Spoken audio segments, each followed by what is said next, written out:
At the movies, the feature is on the big screen. So please remember, don't text, don't post, don't talk, don't ruin the movie. Thank you. I lay me down to sleep. I pray the Lord my soul to keep.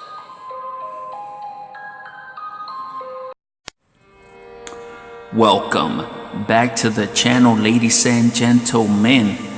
Today I wanted to give you my review on a movie titled My Soul to Keep, not to be confused with the other movie, My Soul to Take. Before I continue with my review, I wanted to give a special shout out to one of my good friends from Instagram. Her name is Pretty Wera. She's very supportive on YouTube and on Instagram. I want you to know that I appreciate you so much. Thank you for supporting me.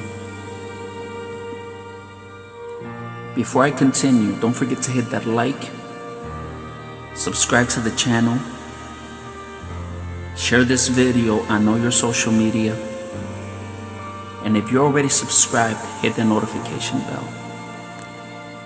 Now let's get on to the review. Like my other reviews, it has no spoilers. This is the synopsis of the movie. Like many 9-year-olds, Eli Braverman believes something evil lives in his basement when his older sister Emily leaves him home alone one night. Eli discovers if this evil is real or all in his head. What Eli confronts may end up being far more terrifying than his worst nightmare. Eli is a very young kid who, like the majority of us growing up, were frightened by our parents of a boogeyman that will come and get us if we don't behave or go to sleep. The boogeyman in this case is the burly man who was a serial killer when he was alive and killed young kids by burning them. Now he takes the souls of the children that were born the day of his death.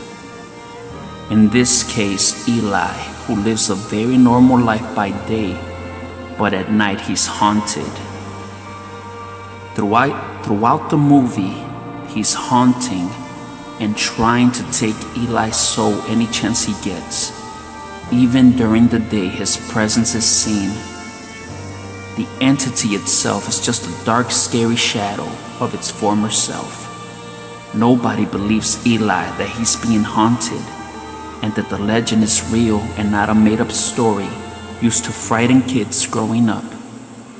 As the story unfolds, one dark night, he's left alone by his parents, and he has to use his wits to survive against this evil entity, almost Home Alone style, which I feel is very cool and unique for a horror movie.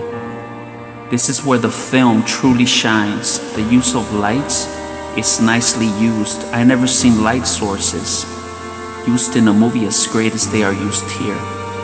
This is my favorite part of the movie. Eli is trapped in his own home. Phone ain't working. He has lost all forms of communication from the outside world. He's on his own, fighting to keep his soul and the souls of his young friends in the process by defeating the burly man once and for all. The final battle is exciting. I don't think I've ever seen a battle this long in this type of film. The lights are used very effectively. This is the highlight of the whole movie for me, and well worth the time it took to get there. When the film ended, I was shocked and felt emotional. This movie has two moods. When there's light, it feels like an 80s kids movie with happy music to go along with it. But when it gets dark, it's very atmospheric and creepy. This is one movie I can say I was satisfied with its ending and left me with my mouth wide open. In closing, this is a special movie, lost in between times. It reminds me of those great classic kid horror movies of the 80s.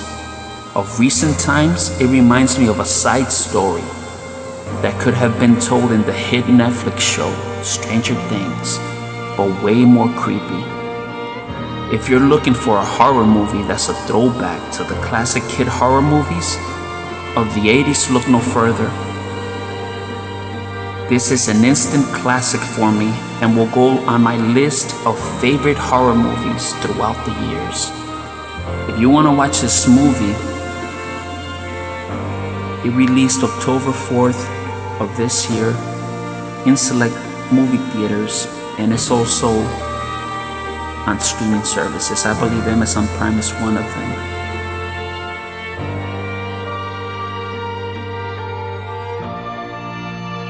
Thank you all for watching. I'm out. Peace.